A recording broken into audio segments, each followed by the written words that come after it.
السلام عليكم ورحمة الله وبركاته. ازيكم يا حبايبي، عاملين ايه؟ النهارده هنعمل مع بعض السبع بهارات، طريقة عمل السبع بهارات والمكونات بتاعتها، ونشوفوا السبع بهارات وازاي تحتفظي بيها وبالكمية اللي عندك.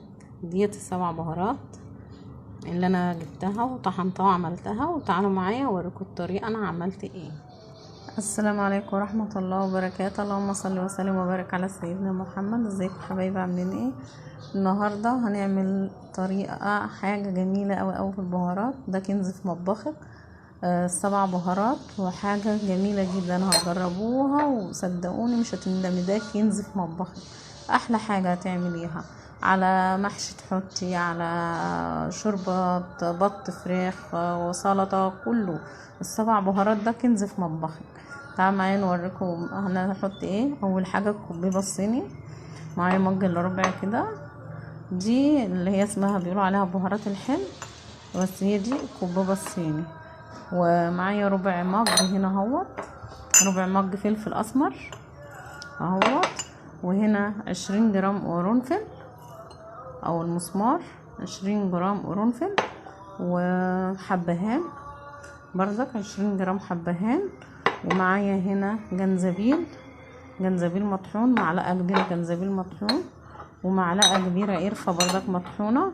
وهنا 3 بلحات جوز الطيب، لو كبار خليهم بلحتين احسن، 3 بلحات جوز الطيب. شوفوا هما كده 7 بهارات اهوت. واحد، اول حاجة الكوبيبة الصيني والفلفل الاسمر والقرنفل والحبهان والجنزبيل مطحون وقرفة مطحونة وايه جوز الطيب، 3 حبات. لو اصغر من كده لو اكبر من كده كفايه حبايتين 2. تعالوا بقى اول حاجه هناخد جوز الطيب دي نكسرها الاول بالمدق عشان ما نبوظش الخلاط واحنا بنعملها. اكسرها اهي اوريها لكم. وبقى هنا جوز الطيب انا مسكتها دقيتها كلها اهي، كسرتها اهي عامله ازاي في قلب الكيس. هنعمل ايه بقى دلوقتي؟ هنرجع بقى دول ورا كده، هناخد بقى كل البهارات دي هنحطها على بعضها دلوقتي في قلب دي، في قلب الطاسه دي كده. وهنقلب بقى ايه كله على بعض. الكوبيبه الصيني اول حاجه، عليها الفلفل الاسمر اهوت، عليها القرنفل ادي جوز ادي الحبهان رخر عليها، وادي ايه جوز الطيب اللي احنا طحناه في الكيس رخرة، وديها عليها اهي، ودي جوز الطيب عليها. وايه دي كده ايوه حطينا كده حطينا 5 بهارات بس. خلينا هنا بقى الجنزبيل مطحون، خلينا ده الجنزبيل المطحون لوحده والقرفة المطحون. هناخد ده كله على البوتاجاز دلوقتي نشوحه، مجرد بس ما تسخن شويه عشان اما اضربه في الخلاط يبقى محمص معايا وكويس. تعالوا نعمله على البوتاجاز.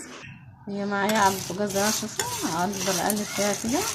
انا بصوا عايزاها بس لغايه ما احس ان دي بس سخنه كده، تو ما تحس ان دي سخنت كده تشيليها. انا مش عايزاها تبقى متحمصه قوي، مش عايزاها تحمص قوي، بس انا بعملها كده عشان تنعم معانا على طول في قلب الخلاط احنا بنعملها.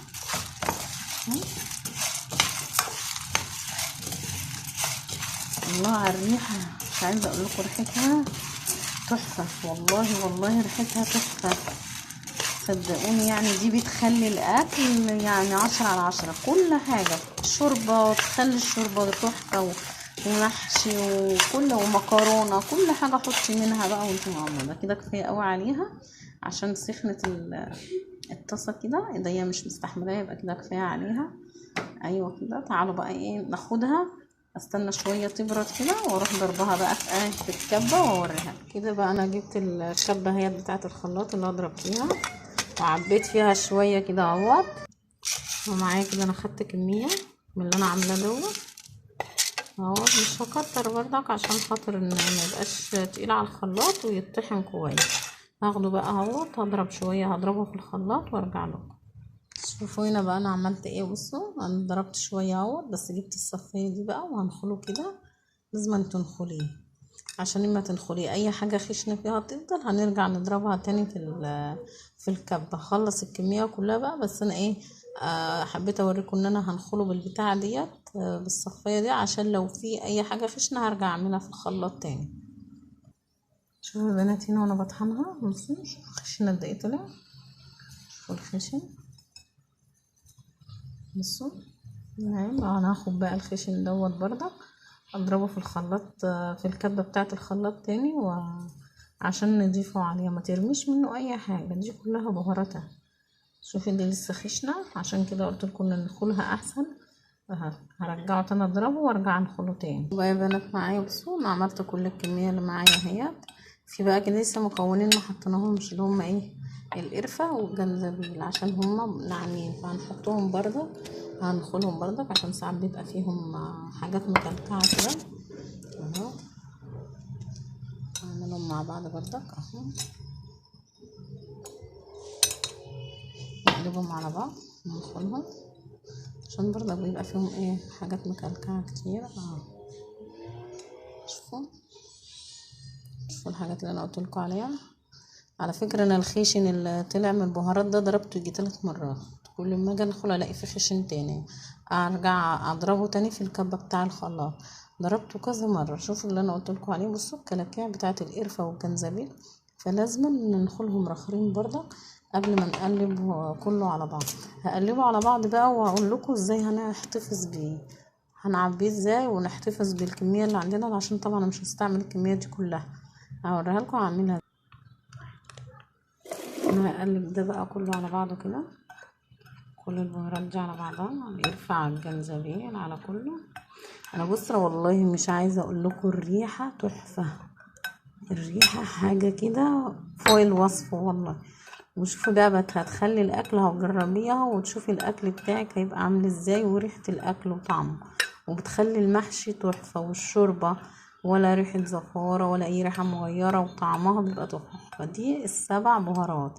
وبصي واوفر ليك اصلا، لو اشتريتيها من بره عمرك ما هتشتري الكميه ده بالسعر ده، اوفر ليكي بكتير قوي قوي قوي.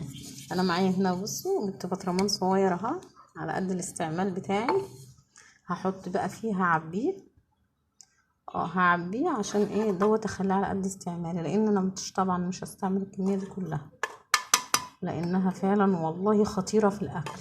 عندك كنز في مطبخك دوت، الكنز اللي هو السبع بهارات فعلا، جربوها ومش هتندموا. بصوا انا حطيت كميه ليه على قد انا اهوت عشان الاستعمال، هعينها بقى واقول لكم انا هحتفظ بقى ببقيه الكميه ديت ازاي.